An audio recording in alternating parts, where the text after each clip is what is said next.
एक नवा शादीशुदा जोड़ा ना हनीमून वास्ते लाहौर वांज वड़िया मैं इस चीज ए हुंदा रंदा है सच्चाई अक्सर जेड़ी है ना वो इंसान ते हावी होंदी है कूड़ दा पैरा कोई नहीं हुंदा बिरावां दी फरमाइश आई मैं पूरी करे ना दिला ढीठ है पता नहीं के चाहना है आज ताई समझा न सगया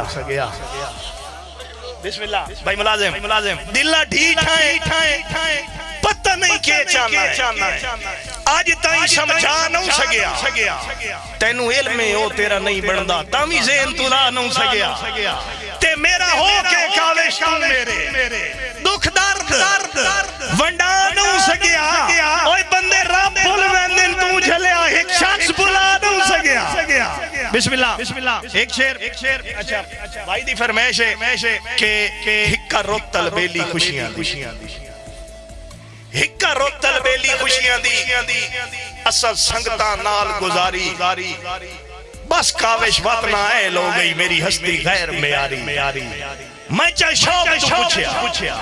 आ बेली बैठे होंदे ना तो एक बेली फोन तू पूछदा भाई मैं चाहे शौक तो पूछया संगत मेरी दसो कीमती है कितनी सारी उन्हां हाथ ते यार सवार रख के मेरे सामने